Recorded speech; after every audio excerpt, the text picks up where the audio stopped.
We remain steadfast in our commitment in delivering local news that matters, stories that inspire, enriching the lives of Filipinos in Mindanao, in the Philippines and across the globe. This is your GMA Regional TV, kapuso ng bawat Pilipino.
Ito ang GMA Regional TV, One Mindanao.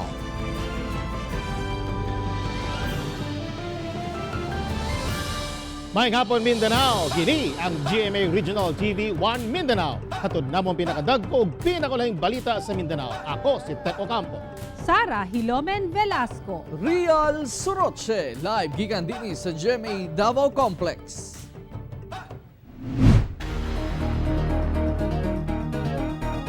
Lima patay samtang gatusan ka residente ang apektado sa diarrheal outbreak sa usa ka barangay sa Moncayo, Davao de Oro. State of calamity gideklara na sa mong barangay. Ani ang report ni John D. Esteban. Sa kalayo sa ospital gikan Barangay Pasian, Moncayo, Davao de Oro, dinhi na lang sa ilahang gym giatiman sa medical team ang mga residenteng apektado sa diarrheal outbreak gikan sa siyam ka purok nga apektado. Sa tala sa lokal nga panggamhanan, miabot na sa 230 ka residente ang apektado sa outbreak, diin 5 ang namatay, lakip ang 3 anyos nga bata. Sagad sa mga sintomas, mao ang pagpanakit sa tiyan, kalibanga ug pagsuka.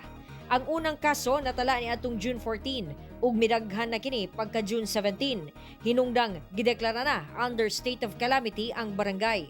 Posibleng hinungdan sa outbreak mao ang supply sa tubig sa lugar.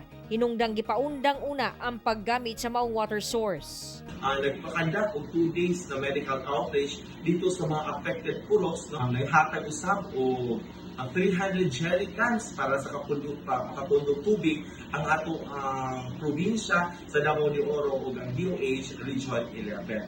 Nagkandak po disinfection and cleaning sa reservoir. Ginagamit na kuno sa mga residente ang reserva sulod na sa napulo ka tuig. Apan karon pa nahitabo ang diarrheal outbreak sa lugar. Gani sa initial test results sa nakuhang water sample, nagpositibo kini sa coliform. Apan gipailawom gihapon kini sa chemical analysis. Sa pagkakaroon na ginahulat lamang nato ang resulta sa tubig o ongoing ang ato ang mag-observe sa mga katawhan labi na dito sa affected na puro. Hinuon daghang pasyente na ang naka-recover, samtang ang uban parahin pang ginaobserbahan. Ako si John D. Esteban para sa One Mindanao.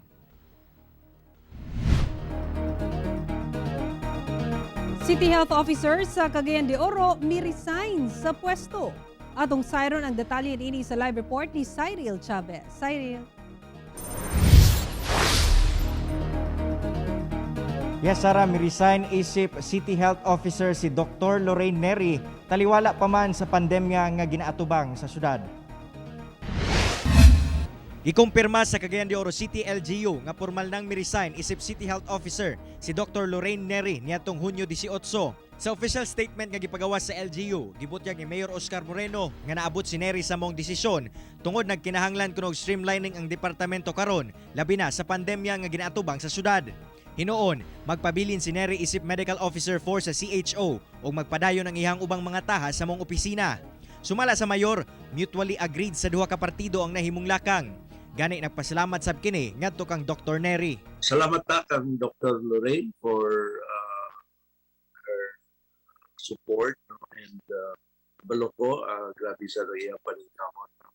Pero we need to make some adjustments. No? Then problema need to be addressed squarely. No? Samtang gibutyag sab niini nga si Dr. William Bernardo gikan sa City Health Insurance Department ang mamahimong officer in charge sa CHO.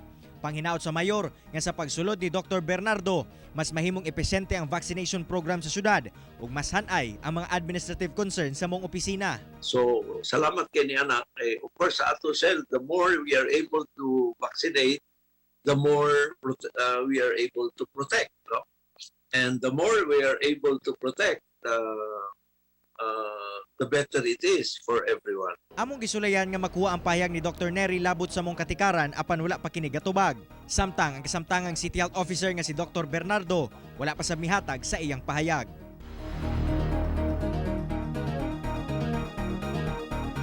Sara pasalig noon sa LGU nga taliwala pa man sa pag-ili sa liderato sa City Health Office paningkamutan nila nga dili kini makaapekto sa mga ginahimo nga lakang karon sa syudad. Inay makatabang kini nga mas mapaspasan matud pa ang pag-address sa mga problema. Sara. Okay, dagang salamat, Cyril Chavez. Hingog City sa Misamis Oriental gipaubos na sa Modified Enhanced Community Quarantine. Ang report ni Ethel Ipanag. Tungod sa nagataas nga kaso sa COVID-19 sa Hingoog City, mihangyo ang LGU ngadto sa Northern Mindanao Regional Interagency Task Force nga ipaubos sa MECQ ang dakbayan. Ug subay sa executive order ni Misamis Oriental Governor Bambi Imano, gipaubos sa MECQ ang syudad sulod sa 15 ka adlaw, gikan June 16 hangtod June 13 ning tuiga. Pa man nga wala na mention sa atong halangdong presidente tungod kay kita component city man sa Misamis Oriental. Ang ideklarar sa presidente mao lang ang highly urbanized cities ug mga provinces sa tibuok Pilipinas. Ang mo-ratify sa atong request mao ang regional IAT. Lakip sa kamanduan ng curfew hours gikan alas 8 sa gabi hangtod alas 4 sa buntag. Dili gihapon makagawas ang nag-edad 18 paubos og 65 pataas. Magpadayon nga mag-operate ang mga public transportation apan para sa essential travels lang. Sa datos gikan sa DOH-10, nag-average daily attack rate ang syudad og 14.34, mas taas kumpara sa Cagayan de Oro City. Istriktong gimonitor sa LGU ang matag quarantine control points alang sa mga mosulod gawas sa syudad. Kinahanglan gihapon magpakita og company ID ug certificate of employment alang sa mga authorized person outside residence o APOR ug barangay exit pa sa mga non-APOR una makasulod sa syudad. So far, nagpasalamatan ko na operative man ang mga hingog noon with regard sa atong ipa-implement nga checkpoints, checking all the ang musulod ko na mo-comply gid sila sa minimum health standards nga require sa ato. Ako sa Ethel Ipanag para sa One Mindanao. Pagpahamtang og multa sa musupag sa mandatory swab testing sa Davao City hisgutan na sa Davao City Council. Dugang detalya atong sayron sa live report ni Sheila Vergara Rubio. Sheila. Human sa sagunsong committee hearing, tukiun ugma sa Davao City Council ang ginaduso nga pagpahamtang og multa sa mga musupak sa mandatory swab testing sa mga close contact sa mga COVID-19 positive. Sa Executive Order No. 20 sa Davao City, gimando ang pagpailawom sa swab test kutob sa third-generation contacts sa mga nagpositibo sa COVID-19. Apan, base sa kasinatian sa kagamhanan, dunay uban nga nagmagahi pagpaswab o di bakaha, mamakak sa ilang mga close contact, butang nga makahatag og kadelikado kung dili masubay kinsa kadtong mga nataptan sa maong virus. Busa giduso karon sa Davao City Council ang ordinansa nga dunay silot alang sa maong mga malapason ilabi na nga dunay surge sa COVID-19 cases sa dakbayan. Diri nato ihatag ang committee report and diri pod botohan sa mga konsehal kung uyon ba sila or dili sa sa ordinansa. Pero just to give you a background kung nganong naatay ordinansa nga ingon ani, kabalo naman ta nga nag-surge ang Davao karon. Opo. Ang una nag-surge is Manila, no? Kay mo man ginay gateway nato sa mga international flights. So aside from the variant, COVID variant nga naa diri sa Pilipinas karon, nakasulod na pud ang ubang variant. Sa kasamtangan, ang pagpanubay gipaagi sa DQR scanning ug interview sa COVID-19 positive kung kinsa ang mga close contact niya gawas sa iyang pamilya. Dakong hagit ang dili pagtug-an og tinuod, ingon man paglikay o pag-ikyas sa mga naka-close contact sa positibo. Busa, hugot nga gilaraw nga silutan ang mga malapason og 5,000 pesos nga multa. Walay warning ni. Immediately taga 5,000 citation ticket nga 5,000 pesos because we are in a public emergency, no? Unya, Yes. kung magdili ka, unsaon na lang matakda ng imong kabanay, matakda ng imong mga kauban sa trabaho. You might think na because you do not feel any flu-like symptoms, wala kay hilanat, wala kay ubo, wala kay sipon, wala naglain ang imong lawas, pero carrier ka. Ugma sa hapon, gitagana ang sesyon sa konseho asa matuki ubos sa second reading ang maong ordinansa. Nakikatakdang botohan pa sa mga konsihal sa dakbayan kung mauyunan ba sa tanan ang maong gilarong nga ordinansa kalabot sa pagpamulta sa mga magmagahi magpa-swab test. Tek. Daghang salamat, Sheila Vergara Rubio.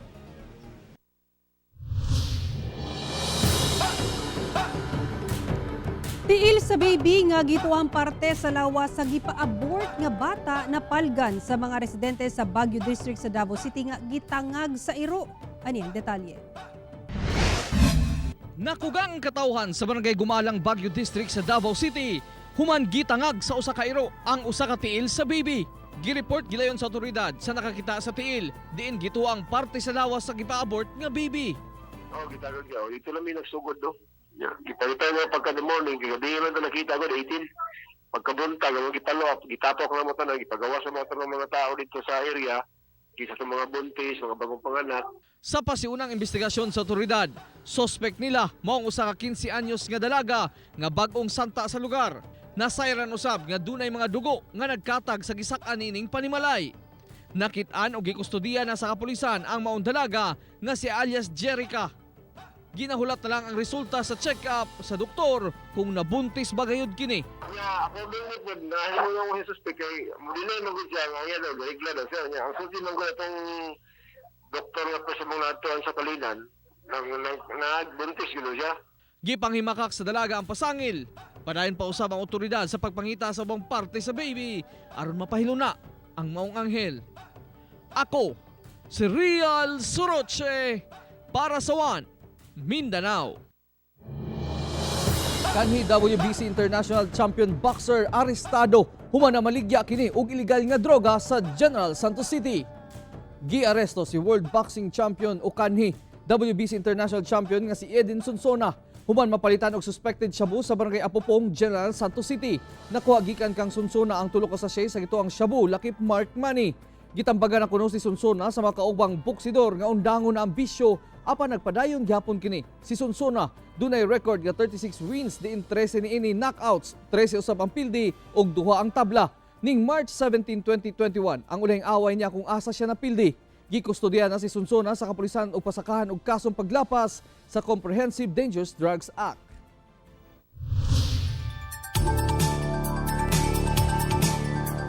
Usa ka barangay sa Tulunan, Cotabato gibaha tungod sa kusog nga ulan resulta sa localized thunderstorms.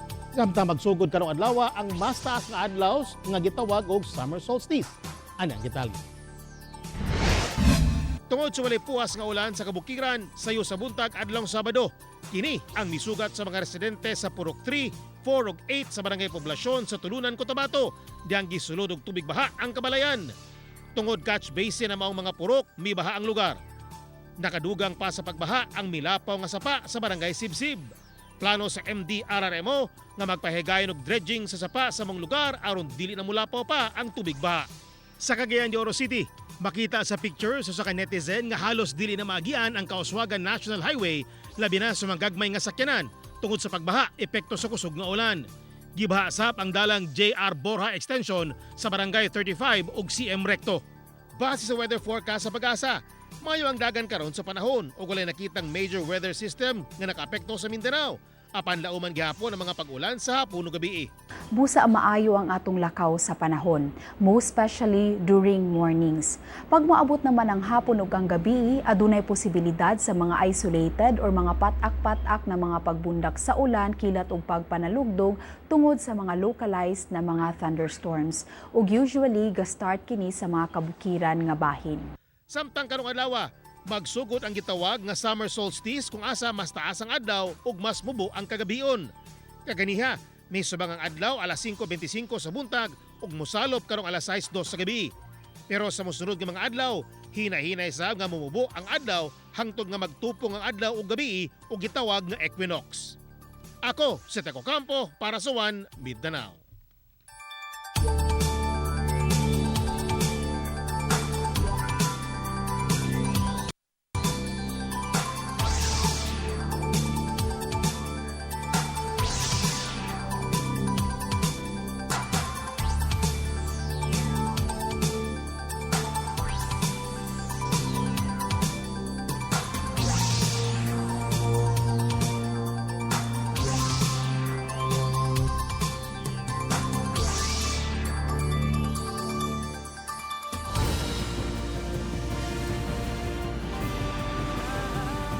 Ito ang GMA Regional TV, One Mindanao.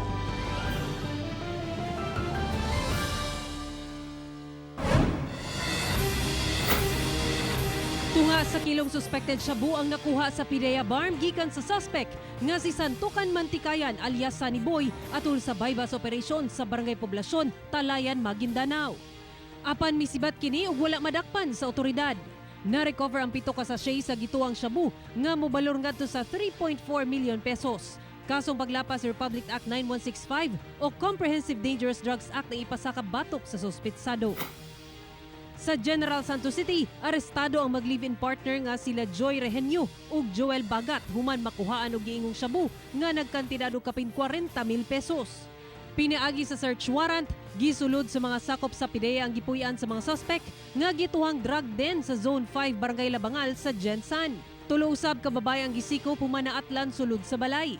Nadakpan na kaniadto si Rehenyo sa susamang kaso apan mibalik kini sa pagbaligya og ilegal nga droga.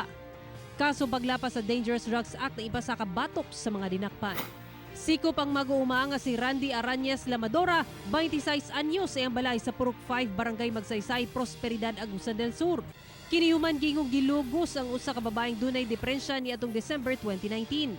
Nalakip sab sa listahan sa most wanted person sa lungsod ang maong suspect. Sa Sibagat, Agusan del Sur, arestado ang 27 anyos nga si Jessirel Nabsalom, kinsa dunay kasong attempted homicide sa Barangay Tabon-Tabon. Sumala sa kapulisan, nalambigit sa pagpanigbas ang suspect ni adtong May 15, 2019 sa maong Barangay Sab. Laki pang suspect sa most wanted person list sa kapulisan sa probinsya.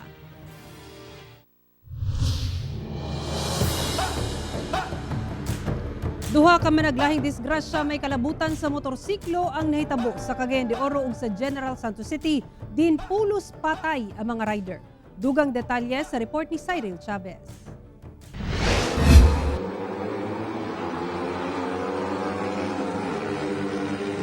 Kini ang aktual nga kuha sa netizen nga nagpuyo duol sa National Highway sa Barangay Gusa, Cagayan de Oro City sa mga drag race nga nagapanghitabo sa lugar matag kadlawon. Og niadtong June 18 pasado alas 11 sa gabi, usa ka aksidente ang nahitabo nga gikalambigitan sa gituang nag-drag race nga motorista. Dead on arrival sa ospital ang motor rider nga si Jordan Sabunsulin, 29 anyos. Human mibangga iyang motor sa pick-up truck nga gimanihuan ni Pacifico Luman. Tungod sa kausog sa impact, nalabay ang rider sa dalan nga miresulta sa iyahang kamatayon. Samtang di na maitsura ang pick-up tungod sa aksidente. Particular victim was a member of a drag race team or a group. So ubay-ubay ka to sila base pud sa witness nga nakakita niadto.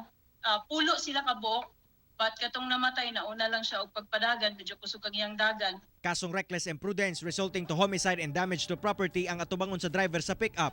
Kinsa gikustodiya na sa Agora Police Station. Samtang sa General Santos City, patay sab ang 23 anyos nga motor rider nga nailang si Philip Lapata. Human gisugat sila sa usa ka SUV sa National Highway sa Barangay Apopong Sabado sa gabi. Samtang ang igsuon niini nga si Cheryl Lapata, 25 anyos. Sa investigasyon, human mabanggaan sa SUV ang motor sa biktima. Mibangga na usab kini sa kasugat nga pick-up truck. Gikustodiya na sa kapulisan ang driver sa SUV nga si Leonides Hamil Hamora. Kinsa pasakano sa kasong driver under the influence of liquor. Human nasayrang hubog kini niadtong tungura. Kauban si Makoy Sempron sa kamera. Ako, si Cyril Chavez para sa One Mindanao. Upat ka public utility drivers ang nasampulan sa surprise checkpoint nga gipaygayon sa LTFRB Region 10. Ato'y balik si Cyril Chavez. Wala kalasot sa surprise checkpoint kang gihimo sa LTFRB Region 10 sa Gusa National Highway, Cagayan de Oro City. Kining upat ka driver sa public utility vehicle. Nadakpan kini nga wala misunod sa 7 commandments. Sama na lamang sa kalapasan sa improper uniform tungod nakatsinelas ang driver o improper installation of barriers. Tanang klase sa pampublikong sakyanan ang gisita sa mga personahe sa LTFRB. Lakip sa gilantaw kung aduna ba special permit to operate ang mga POVs o kung nasunod ba ang pulisiya kalabot sa pandemya. Kanang pagsuot og face shield, face mask, kanang dili pwede mo tawag or manawag sa sulod sa cellphone, o dili pwede mo kaon o kaning frequent disinfection sa atong mga sakyanan o kaning social distancing. Ang mga adunay kalapasan ang ipang-issuean og inspection report summons o IRS. Gikinahanglang muadto sa buhatan sa LTFRB ang operator o driver aron tubagon ang kalapasan. Hatagan pa sila sa LTFRB og higayon nga mopasabot. Apan kung masuta nga namakak, mas bugat kuno ang tulubagon sa driver o operator. Bugat, daghanan, ubay-ubay na itong napinalay sa Cyril, no? Atong mga operator, sa pag-confirm nila sa ilang prangkisa, matingala lang sila nga doon ay penalty nga 5,000. Magpadayon ang surprise checkpoint sa LTFRB Region 10. Ilabi pa nga extended ang MECQ sa Cagayan de Oro City. Alang sa mga concern umulo, mamahimo kuno mo padangan sa official page sa LTFRB Region 10 o di ba kaha mo contact sa 859-3188 o 857-5637. Ako, si Cyril Chavez para sa One Mindanao. Sa Tagum City, pagsitaw pagdakop sa mga badlungon nga wala nagatuman sa health protocols batok COVID-19 mas gipagusgan. Ani ang report ni John D. Esteban. Karong gipailawom sa GCQ ang Tagum City, mas gipakusgan sa lokal nga panggamhanan ang pagsita o pagdakop sa mga malapason sa health protocols batok COVID-19. Kini pinaagi sa pagmugna sa Tagum COVID-19 Enforcement Task Force. Kada adlaw, mukasa sila og oplan badlong dakop sa mga wala gatuman sa GCQ guidelines. Labi na diha sulod sa mga barangay, diin sagad makita ang pagsupak sa minimum health standards. Ang maong task force gilangkuban sa mga personahe sa Tagum City Police Office, Task Force Tagum, Special Action Force, Security Management Office, Traffic Management Office ug Tagum's Finest Group. Gibahin sila sa 23 ka barangay sa syudad nga magmonitor. Ilabi pa nga padayon gihapon ang pagsaka sa COVID-19 cases sa syudad. Base sa City Ordinance No. 939, pamultahon ang mga badakpan og 500 hangtod 5,000 pesos. Milapas na sa 2,700 ang COVID-19 cases sa Tagum City ug kapin 700 ang aktibong kaso. Ako si John D. Esteban para sa One Mindanao. DepEd sa Iligan City nagpatuman og programa aron dasigon ang mga ginikanan nga mokuha ug mouli sa mga modules sa eskwelahan. Nakita sa DepEd nga tungod sa kalisod sa panginabuhian ug kagutom, daghang kabataan kansang mga ginikanan dili na makaadto sa ilang nagkadayang eskwelahan aron mokuha ug mouli og modules aron makapadayon ang edukasyon sa ilang mga anak. Busa pinaagi sa tabang sa mga individual ug ubang sektor gilusad sa DepEd Iligan City ang Food for Learner program. Dinhi ilang gipanghatdan og pan ug bugas ang mga eskwelahan sa upat ka mga lagyong barangay sa syudad aron madasig ang mga ginikanan nga mokuha og module sa ilang mga anak. Padayon nangita og partner ang DepEd aron malungtaron ang supply sa pagkaon samtang duna pay pandemya.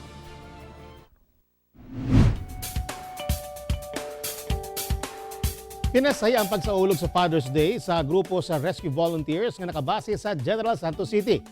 Inay magsaulog sa mga nagkadiiyang balay, nagkasinabot ang mga rescuers sa Jensen Rescue Emergency Assistance Team o Great Volunteers nga moadto sa Pulumulok, South Cotabato aron magpahigayon og disinfection isip ilang tabang aron makunhuran ang kaso sa COVID-19 sa mong lungsod. Gamit ang ilang mga fire truck, ilang gisuyod ang mga suok-suok nga bahin sa barangay Cannery o barangay Poblasyon kung asa dunay natalang taas nga kaso sa COVID-19. Gipasigarbo sa mga volunteer daddy nga migahin gayod sila og oras aron makatabang nga maluwas ang mga residente batok COVID-19. Kani, this is the fight. Ang fight na to, dili lang ni para sa isa ka city, but sa tibuok kalibutan na ni. So that's why we are very willing to help in our own very small way na to.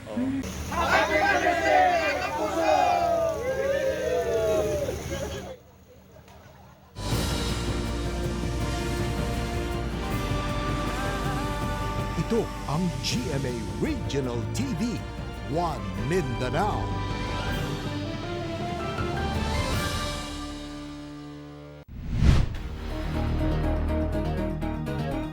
Pfizer vaccine rollout sa Zamboanga City gisugda na. Samtang usa ka centenarian ang nagpositibo sa COVID-19 sa Davao City. Ani ang COVID-19 updates sa Mindanao? Pinaagi nining report. Nagsugod na ang rollout gamit ang Pfizer vaccine sa Zamboanga City alang sa mga A1 to A3 group, lakip mga OFW nga ana sa syudad. Sa Baliwasan Health Center, mga residente nga nakaschedule ang miadto aron magpabakuna. Ana sa 35,100 doses sa Pfizer vaccine ang gipadala alang sa Zamboanga City ni atong miaging semana. Sa karon, 13,286 o ana sa 2% pa lang sa 700,000 target population sa syudad ang fully vaccinated na. Hinuon pa dayon na vaccination rollout sa syudad ug posibleng magdugang og vaccination center sa mga universidad. Apan ni adto milabayng semana, ana sa 41 ka mga residente sa Zamboanga City nga nabakunahan na ang nagpositibo sa COVID-19. Sila nalakip sa A1 to A3 group. Busa pa dayon pahimangno sa lokal nga kagamhanan nga tumanon ang health protocols. Hinuon gitugutan na ang pagtambong sa 30% capacity sa mga venue alang sa religious gathering sa Zamboanga City, apan magpadayon ang Sunday lockdown. Mas miabo sa 746 ang aktibong kaso sa Zamboanga City ug 11,304 ang total cases. Sa Davao City, usa ka 116 years old nga lola nga taga Bunawan ang nagpositibo sa COVID-19. Hinuon asymptomatic kini. Mas misa ka pa sa 4,669 ang COVID-19 active cases sa Davao City nga dunay 21,574 total cases. Sa Cotabato Province, 81 na ka mga pulis sa Cotabato Police Provincial Office ang nagpositibo sa COVID-19.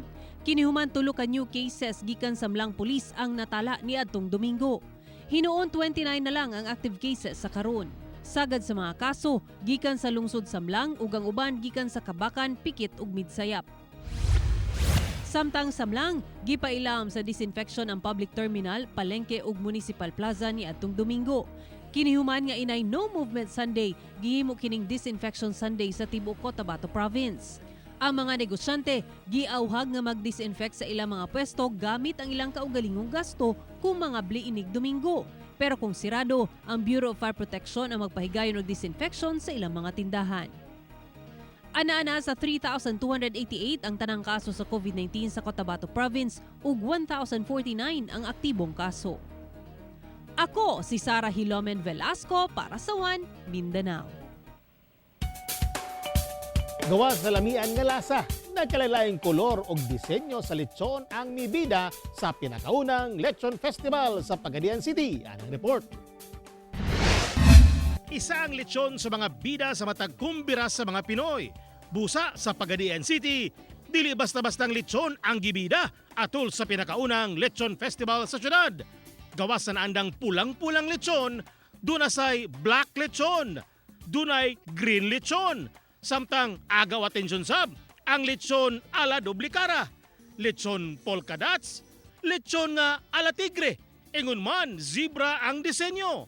Kining tanan ginama sa mga lechonero sa syudad. So ang amuang sekreto ani mogamit kami og fresh nga ingredients, then balance ang timpla.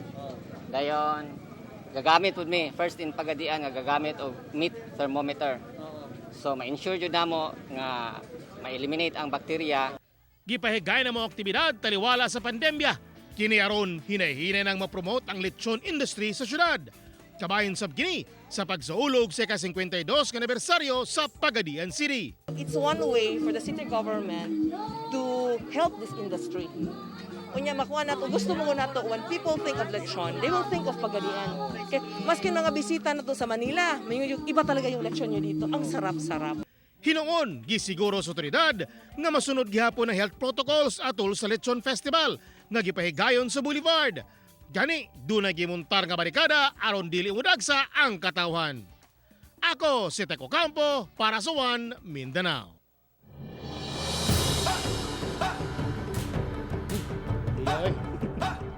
Mga kapuso, way puwa sa among pagatunog balita.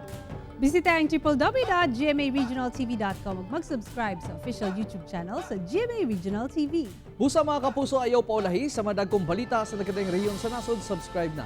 Ug mo katong maulahing balita sa Mindanao karong adlaw. Ako si Rial Soroche. Daghang salamat sa inyong kanunay nga paguban kanamo matag adlaw. Ako si Sara Hilomen Velasco. Tungod mga balita sa atong palibot, importante alang kanamo. Kini ang GMA Regional TV 1 Mindanao. Teco Campo, buong puso para sa Pilipino.